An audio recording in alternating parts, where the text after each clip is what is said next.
तो रावण और उसके राक्षस जो करना चाहते थे, उत्तर भारत में भी घुस चुके थे, आर्यावर्त में उनकी घुसपैठ थी, पूरा दंडकारण्य खर और दूषण के आतंक से त्रस्त था।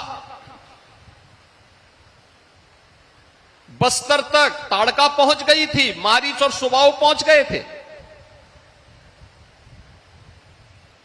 वहां के सुंदर वनों को, नगरों को उन्होंने उजाड़ करके तहस नहस कर दिया था, उजाड़ कर दिया था। याद करना, जब भी नकारात्मक ताकतें वर्चस्व में आएंगी, ऐसे ही उजाड़ करेंगी, ऐसे ही तहस नहस करेंगी, जो रावण के समय में करते थे। शिक्षण संस्थानों को, शोध के केंद्रों को वैसे ही बंजर करेंगे जैसे खर और दूषण और ताड़का के द्वारा उस कालखंड में किया जाता था। और तब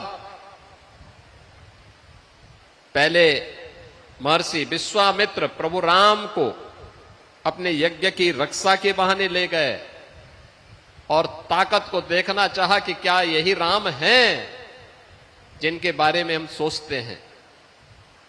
तो मुकाबला, सबसे पहला मुकाबला किससे हुआ? ताड़का से। मारीच और सुबाहु को तो बक्सर में ही स्वाहा कर दिया गया था, लेकिन मारीच वहां से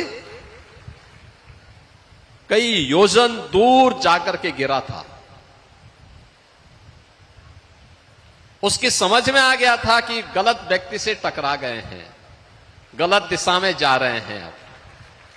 और इसलिए जब रावण उसके पास जाता है, तो आपने देखा होगा, जब रावण ने कहा कि तुम ऐसा करो, तो उसने पहले तो मना कर दिया, रावण को समझाने का प्रयास किया, क्योंकि रिश्ते में रावण का मामा भी लगता था। यही होता है, ये चाचा और मामा जब किसी व्यवस्था में पड़ते हैं ना, तो हमेशा उसको कुसंग की तरफ ही लेके जाते हैं, और सन्मार्ग की तरफ नहीं ले जाते हैं। आपने देखा होगा, शकुनी दुर्योधन के पाले पड़ा तो महाभारत करवा दिया।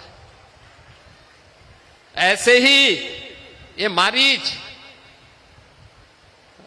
रावण के संग आया। रावण ने उनसे कहा कि मेरे साथ इस, पहले तो उसने समझाने का प्रयास किया, लेकिन अंत में उसको मालूम था, रावण ने कहा मार दूंगा अगर नहीं मानोगे तो उसने कहा कि चलो तुम्हें तो मरना ही मरना है, लेकिन मैं तेरे हाथ से क्यों मरूं, कम से कम प्रभु के हाथ से मरूंगा तो उद्धार हो जाएगा।